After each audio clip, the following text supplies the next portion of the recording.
Hey guys, this is Sean Dement with Photo Solutions Market and Spotlight Photographics, and today we're going to be talking about one of the posters in the new cinema series. And this poster is a little bit different than some of the other posters and takes a little bit more work, but not too much, to get the effect that you see in the poster. And we are going to be talking about glass shift. This poster here is one of the most popular ones out of the new series. Um, and if you notice, it's got all these different shifts that make the player look like he's kind of going in and out of glass panes here. And there's a real easy way to do this. I wanted to make a tutorial on it so that you guys didn't try to have to figure this out on your own. So make sure you watch this tutorial before you try to tackle this template. What we're going to do is we're going to take this player out and we are going to put this player in its place. Now, a lot of people ask me what I do to get the kind of grunge look on these players, and it's pretty simple. What I do is I have my image extracted. In this case, I used green screen, so I used Easy Green Screen. You can find that on our website at photosolutionsmarket.com. On the home page, if you scroll down towards the bottom of the home page, you can find a link over to their software. And if you're doing green screen at all, you definitely want to check it out. It is a very good software. I use it all the time, every day.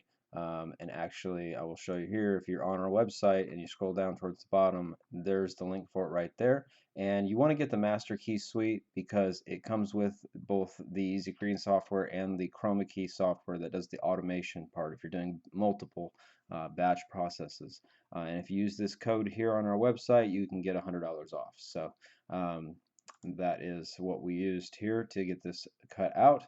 And what we're going to do first is I'm just going to come up and I'm actually going to use Topaz Labs Adjust, and I have Adjust 5, and there's different versions of Adjust, but that's the one I have. And then all I do is I come over to our HDR collection, and of course yours may look different than this, but I just find something that has kind of a grunge look to begin with, and then I just play with the details and give it a little bit more like that, and maybe even come down and take down the saturation just a tad, and then we just apply that. And you want to do this first. The mistake that I made when I first designed this template is I didn't do this first, so I had to apply it a bunch of different times on all of the images, and you'll see why in a second. So the first thing we're going to do is come over here to our template, and you will see that there is a player layer multiple times throughout this template, and these are all masked individually into these areas here, all of these different bars that are here. So what we're going to do is put our player in, but I'm going to bring it in above all of this first so I can size it. So that's the first step, is we're going to bring our player, we're going to drop it into the template, and we are going to size him up to where we want him to be. So we'll put him just like this, and we will apply that. Now, what we're going to do is we're going to drag a copy of this in underneath each one of these players. And to do that, I'm going to hold down on the Alt key, and I'm just going to drag a copy and put it underneath each one of the players that are already in the template. And that's why that sample player is there, so that you know exactly where to put this. Like I said, this one is a little bit more work than the other ones. My normal templates, all you have to do is just pop the image in and go, but this one has a little bit more steps to it. Okay, so now we can get rid of this first one that we dropped in. We don't need that anymore. All right, so what we're going to do is each one of these players, the samples, may have a blending mode. As you see here, it says linear light on this one, may have a blending mode applied to it to help with the effect. So what we're going to do is the player that's above the one that we just dropped, we're going to right click over here in this area, and we're going to say copy layer style, and then we will paste the layer style onto the new one. And now we can get rid of this player. We're going to do the same thing all the way down. This is the same one, linear light. So we copy and paste, and get rid of the sample player. And again, all the way down, copying the layer style and pasting the layer style.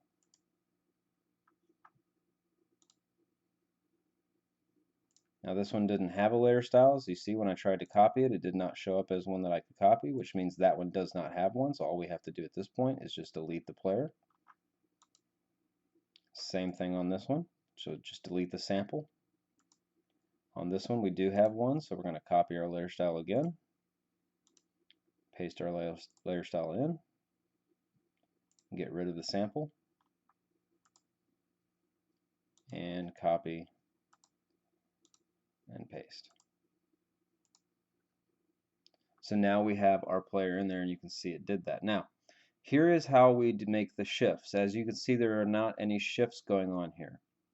So what we're going to do is just take, and we can right click on here, and we can find the rectangle that's on that spot. So now we know this player is on that rectangle. So we can take and just shift him by just pushing the down key and just shift him whichever direction we want to go.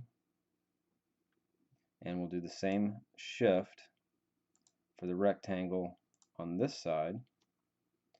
And we're not shifting the rectangle, we're shifting the image.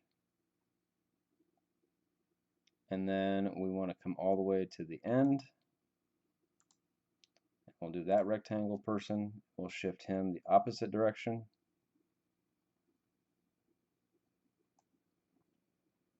And we'll do the one on the end and shift him back down. Now, of course, you can do this how you want. We had the eye that came over here, so maybe on this one we don't want to shift him too much or even at all over the eye, but then you can shift the other spots. So that is how you do it. And once you have everybody in here, you can always come through and hold down the control key and copy, and not copy, but select every single one of the images.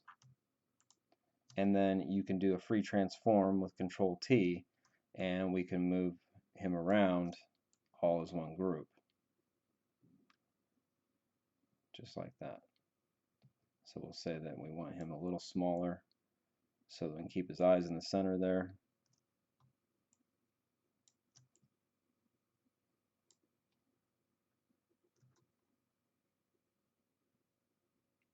And we just apply that transform.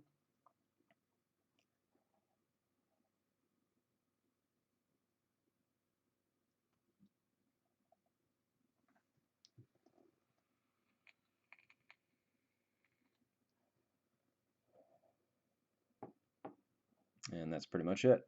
Now, doing the text is just like any other template. You use your text tool, you highlight your text, change the name. We'll just name this guy me. This is the number in the middle. And of course, you can always move things around.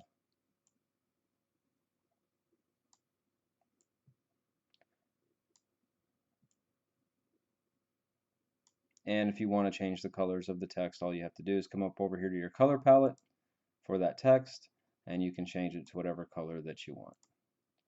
So if we wanted the first and last name to be red, we just select the layer, select our color, and we could come over here to the number, and we could make this one white or a gray. So that's pretty much it, guys, on the way that you actually use the glass shift template to get that effect. Like I said, it's not just a simple drag and drop in. You'll notice when you first open the template, you will have all those images in there, but this is the process to do it. It takes just a little bit longer, but the result is pretty cool. So if you have any questions, you can always get a hold of me by going to our website at photosolutionsmarket.com and clicking on the contact us link,